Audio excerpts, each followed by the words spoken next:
little, just speak a little bit? Yeah. Check. Oh, yeah, you sound great. Good. Yeah. Cool. Okay, ready? You good? Okay, 3, 2. Pardon me if I stop every now and then and cough. I've got a thing. 3, 2, 1. There is a world out there of people who are deep into the business. I mean, they're not just opening stores and selling some some tinctures and stuff. There are businesses that are within businesses. And a lot of those people can be found at events around the country, because it's national, called CannaGather. And here in Los Angeles, the guy who runs it is Rico Tarver. Rico, I'm correct that CannaGather is national, right? Yes, we have 18 locations nationwide. Can you give us some idea of how it began? CannaGather began about 5 years ago with my partner, good guy in the industry, Josh Weinstein. On the website as the founder. Yes, he is the founder, the OG. What's up, Josh? Yeah, he started about 5 years ago. As the legalization talks started to gather steam, he wanted to get the conversation going in New York, so we started it as High NY. So it was originally High NY, evolved into CannaGather. I was introduced to him last year through Denise Biderman, who is the founder of Mary's List. And she came out. She's been to a couple of my events, a couple of my parties, and she's like, Rico, you'd be great at hosting. You'd be great doing my friend Josh's event series called CannaGather. And I found out he was from New York, and I just lost interest because I'd slowly become the California weed snob that I despised when I first got in the industry. But I was actually doing an event at Soho House in Meatpacking District out in Manhattan, and I got a chance to meet him, got a chance to see the event. I loved the format. I wasn't a fan of the content, and I saw why he wasn't as successful out here, but I brought that out and flipped it on its head, and was able to build something successful. I gotta tell you, I went to one of your meetings in Santa Monica. Mm-hmm. I thought there'd be a couple of dozen people. It was close to a couple of hundred. Yeah. Who are these people?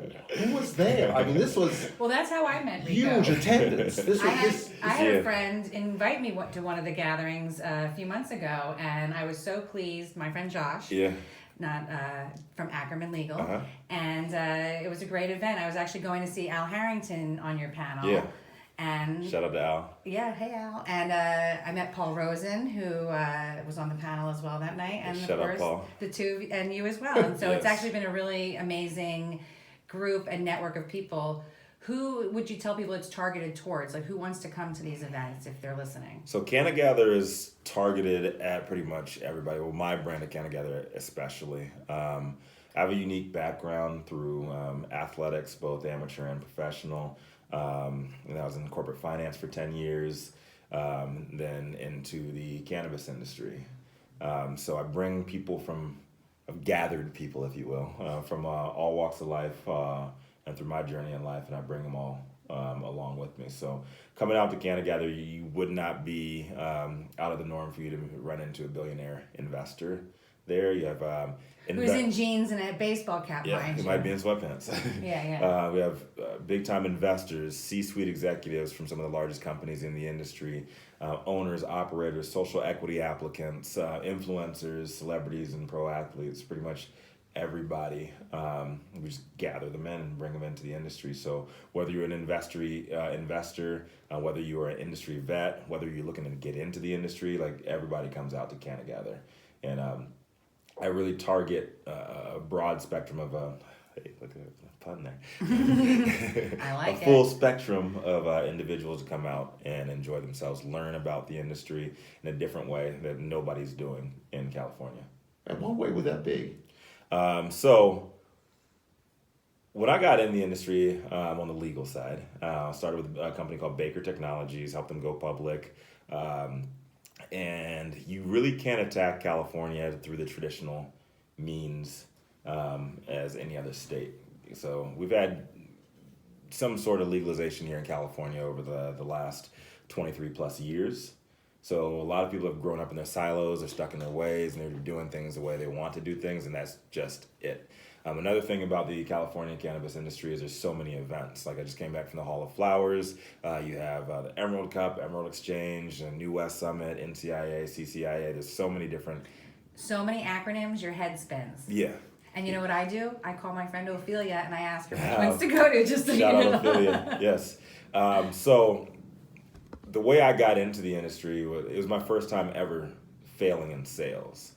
I got in, Baker's a SaaS company, so we're selling over the phone, selling through emails, every other state, and they were in 12 states at the time, and just could not get into What were you selling? California. So it's a SaaS platform, so software as a service. It's a thank you. digital loyalty programs. If you ever go to a dispensary, you check in at a dispensary, chances are, up until about a year ago, all of that was Baker technology. It's like when you go to the grocery store and you give them your loyalty phone, Yeah, right. kind of thing, Okay. at a cannabis store. See, I think most of the folks who will go to a store have no idea this is going on. Yeah. It's like, I hand him a $20 bill, he hands me a product that's, that goes in a cigar box somewhere. That's about it. Folks don't know that there's a business behind the business. Yeah. My favorite Yes. is people call me and they're like, you really should think about starting a tech company that maybe is like a website to buy marijuana. It's like, you don't think there's like 300 sites out there that have already done it? Exactly. It's, the people don't understand that there's an established industry, especially in Yeah. California. Yeah. Yeah, so And it doubled in size just while you were speaking. Yes. Yes. Probably triple by the time we're finished. Yes. No, but I got stonewalled. I could not get into any dispensaries. I couldn't, nobody answer my phone calls. Nobody respond to emails. And it was the first time in corporate sales that I'd failed. I called my sister up. I was about ready to quit. And she was a consultant to a lot of the farmers up north. And she was living in Sebastopol at the time out in Sonoma County. And she told me, she's like, go to Women Grow meeting. I was like, what the hell is Women Grow? And I went to a Women Grow meeting. Wasn't a fan of the content there, but the networking was fantastic. I met... They allow men to go? That's a silly question, but I'm serious. Men grow too. But I just wasn't sure. A lot of these events are Yeah. women, but I didn't understand. Oh, no. Yeah. They're cool with that? Yeah, of course. Sorry.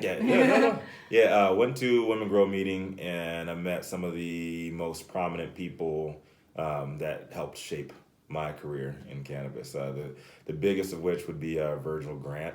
So Virgil Grant from his work in social equity, all that stuff. It was crazy just to hear his story. If you don't know his story, I heard it at the event. It was fantastic. Exactly. One of 10 pre-ICO owners got arrested by the DEA in 2010. He's the only one that was African American, and he's the only one that did time. He did 6 years, one for each of his dispensaries. And then he actually helped draft Measure M from prison. And he got out, and he helped legalization go through. I met him. I was totally inspired by his story, and I told him, I was ready to quit Baker at this point. I'm failing anyways. I was like, dude, can I be your mentee or something like that? And I told him, I was like, we at Baker, we had just raised like $3 million, and at the time it is unheard of in the industry. I was like, I can't get anybody to call me back. And he's like, he laughed a little bit. He was like, yeah, man, it's all good. He said, nobody gives a fuck about, can I say? Okay. Nobody gives a fuck about Baker. It's like, you guys aren't in California because nobody knows who you are. He said, if you want to sell in this state, you have to get on the ground, you have to meet people, you have to be visible. That's the best advice anybody to this day has given me. Listen up and hear that, everybody? Yes, in this industry. And to this day, when I do some consulting with some companies, and I talk to different sales teams, everybody coming in, I tell them in California, it's a very different beast. It's very regional. It's very, very territorial. Out of sight, off the shelf. You know what you're saying? Simple as that. Events. What you're saying that's kind of amazing is that as big as the industry is, it's still a small town. Oh yeah. Yeah, it's like face to face. Oh yeah. People want to meet, and that's why CannaGather is a unique and wonderful opportunity Yes, for it people is. to actually meet. Yes. And I try to bring everybody together from every end of the industry and give them an opportunity. There's nothing I love more than having social equity applicants that are struggling to get money at the bottom of the totem pole and get to introduce them to these billionaire investors, get to introduce them to these large CEOs, rub elbows with them, because there's no other true forum that you can have that.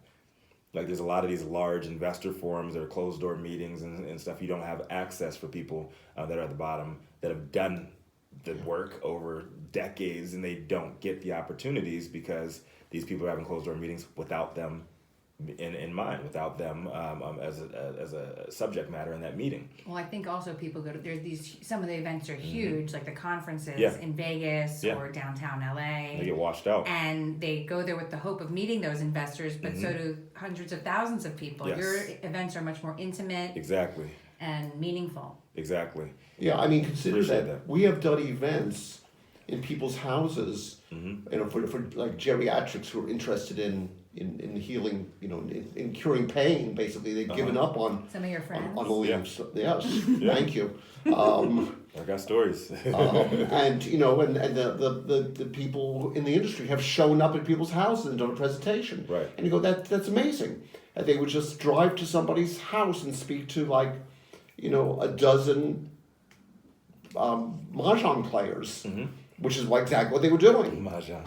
You know, these are mahjong ladies. Well, I want Yeah. to go back to hear how you actually got into the cannabis part of. Yeah. So Virgil Grant, he told me, like, out of sight, out of mind. I just went straight door to door, like unheard of. Like, it wasn't in our budget at Baker, but it's okay.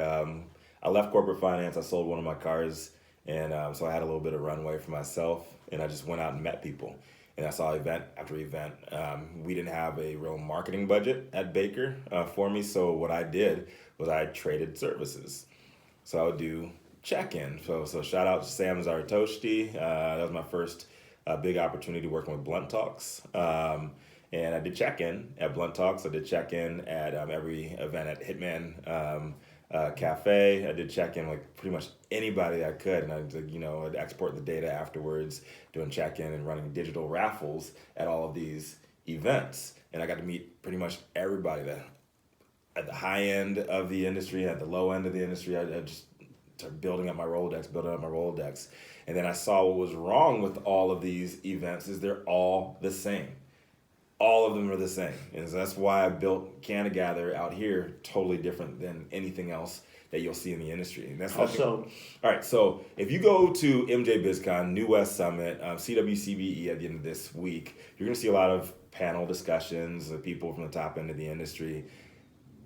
We already have that information in California. We've been around for 2 decades. It's not Cannabis 101, so people really, and that's why you're going to see a lot of those big events in California, except for Hall of Flowers, that's very unique as well. But a lot of these like large events, they're not going to be really selling out because you can get the same information on a meetup, like a weekly meetup on a Wednesday night, that you can get from, I don't know, like some cannabis bigwig at these large conferences.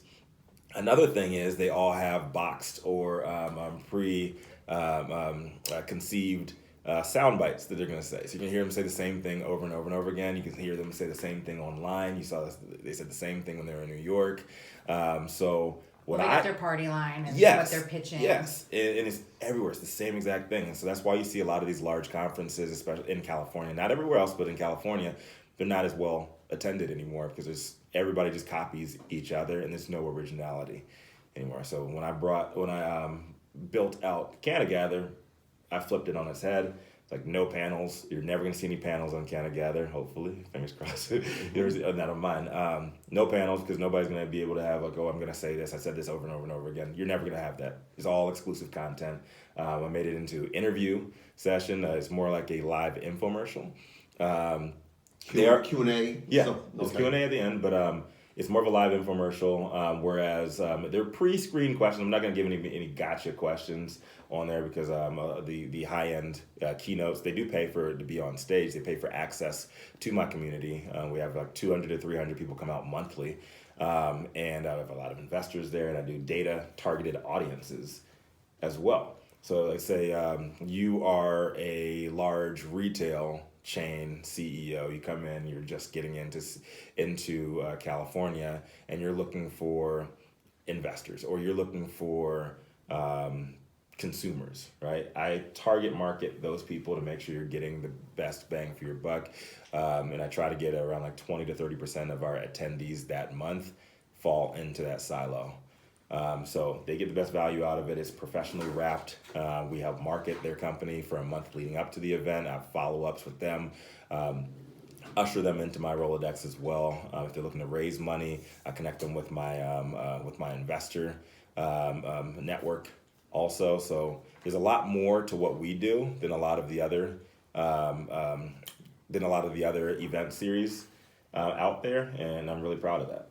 Now, I got to tell you that, not to sound like a broken record for those who have listened to all the shows, but with amazing consistency, virtually all the people we've had on as guests came to medical cannabis through a personal medical crisis, Right. and you are no exception Right. to that.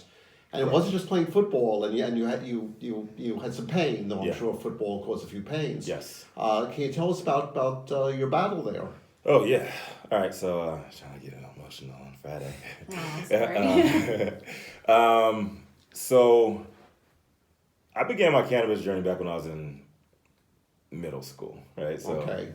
I'm from Virginia, from the country, Fluvanna County, Virginia. My TEDx was actually on this. My TEDx was, the name of it was "Man Behind the Mask: The 3 Times That Cannabis Saved My Life," right? So I grew up in the sticks. We had our moonshine, we had our beer, whatever. But the first time I smoked weed, it was different. There's something different about the plant, and I loved it from day one. And that became my thing. I was actually a chain smoker in middle school. Cannabis or No, cigarettes? of cigarettes. Okay. Like before I discovered weed. Like I was never addicted to cigarettes. It's just like You were an You'd be psyched athlete for and you were pre-rolls chain then. smoking ciggies? it was cool kids, man. When you don't have a positive father figure at home, you just hang out with the older cool kids, gang members, and start smoking cigarettes. So smoking cigarettes, and the first time I smoked weed, I absolutely loved it, and I became an athlete that was just a secret stoner, and that's how it began. When I got to Northwestern University, where I played football, that's when things changed. My older teammates on the team actually told us, if you're a scholarship athlete like I was, you don't get randomly tested. You know exactly when the testing cycles are. So, we do what we did. But that was the first time that I was able to have. No idea. Yeah.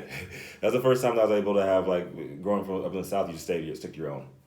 Only white friends I had were the white friends that I had on the baseball team, football team, track team, and the basketball team. That's it.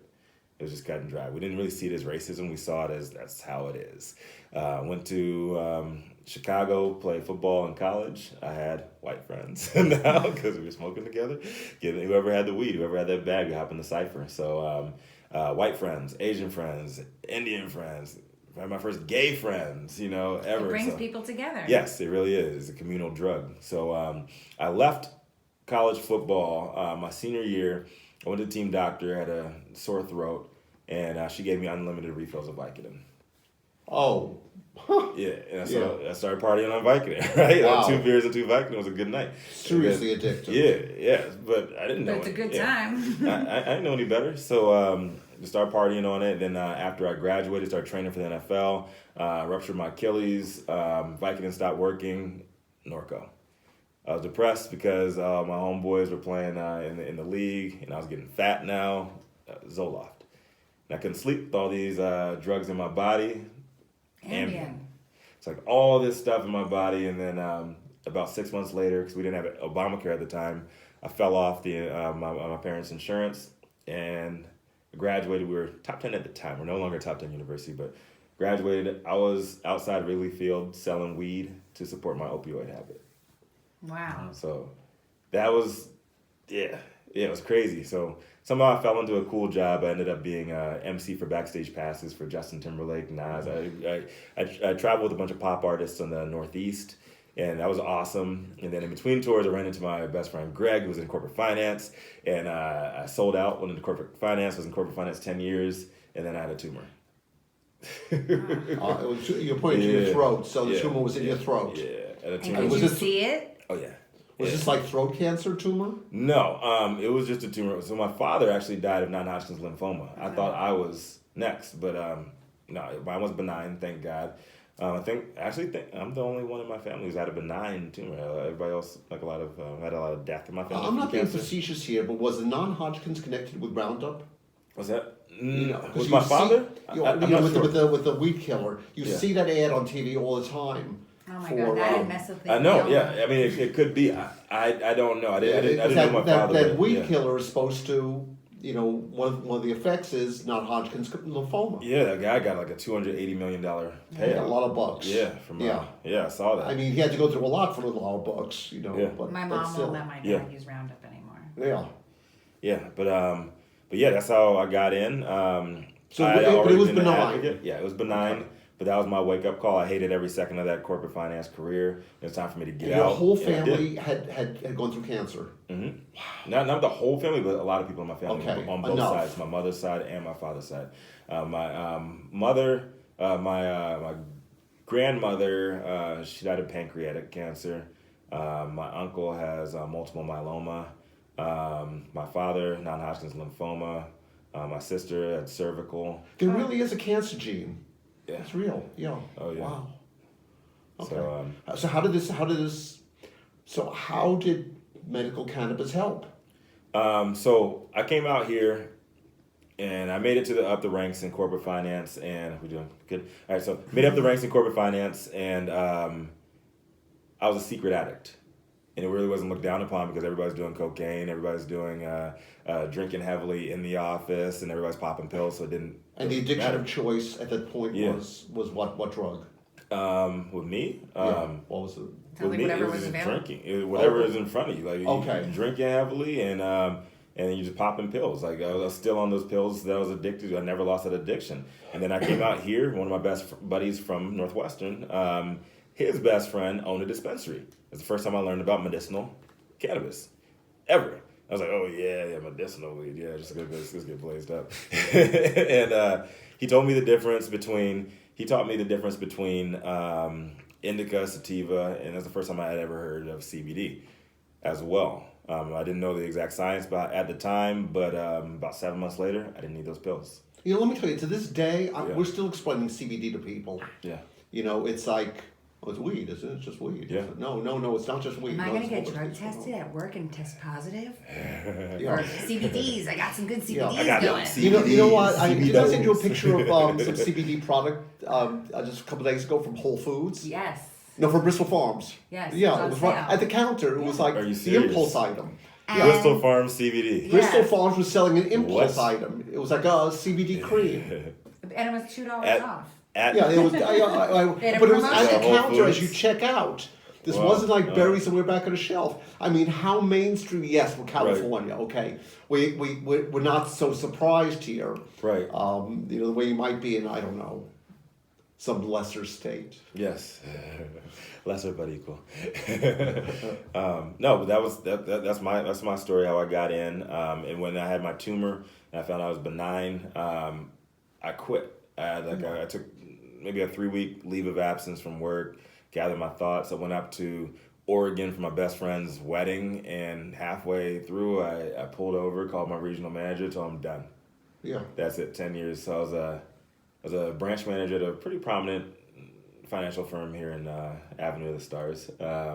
And 10 years, I was like, fuck it, I'm done. Like, it wasn't me, and I was done with that, and I was either going to be a personal trainer or make it in the cannabis industry. One of them worked out, so I need to work on the other one. I'm kind We of still soft got right now. some nice arms. The arms, I didn't lose the arms, man. I'm finally getting the old man strength. I just don't lose it anymore. So I'm very out of shape. Promise. But you know, I want to get back to CannaGather for a second. CannaGather. Which is that, you know, my image, and coming from San Francisco, my image Yes. of, you know, the world of cannabis is, you know, tie-dyed and loose and pretty. And the folks I saw there, I don't think I saw people in ties and jackets, but I'll bet there are people in ties and jackets. Yeah. And this was a serious world of business. Yes. And it made me wonder, is you know the loosey goosey world of cannabis is that over? Is that gone? Is it now? Is it a business? Yes and no. And you just don't judge a book by its cover. Like some of the most prominent and most. That's how I judge all my books. Me too. You have to dig deeper. Everyone has a Yeah. great sales pitch, Yeah. and you really have to do your due diligence in this industry 100%. Yeah. because Yeah. there's a ton of fraud. Yeah. People who masquerade as who knows what. It's kind of crazy, but I come from that. I come from corporate finance. Yeah. There's bigger fraudsters and there's bigger loosey goosiness in corporate finance than I've ever seen in the cannabis industry. and Yeah. people think a suit and tie is That the means first is validation. nothing. It Yeah. means, like It you means have to do absolutely your nothing. diligence, dig, Yeah. research people, That find is out a- why they left their last company. CannaGather is the only place you'll see me in a suit. You I wear are sweatpants nicely everywhere turned out. Yes. Appreciate that, bro. You were easy to identify. Not only were you a point of center point and with a big smile, but you were also very well attired. I appreciate it. Um, I clean up nice. But it's like I used to work in New York, and one of the He's a New reasons Yorker. one of the I can reasons tell. I What part of New York? Well, I was living in Manhattan, but I'm from the Bronx, Right. the Bronx. My family's from Mount Vernon and New Rochelle. Oh, they are rich people Yeah. upstate there. That's the burbs. No, Burbs. I was inner Queens. city man, along with your parents. Yeah, so my Yeah. parents and Yeah. Merrill, that's our Nice. connection. But, So they all grew up Poe in New York. I could dig it. But I was out of Strongest college of and I was working in Midtown.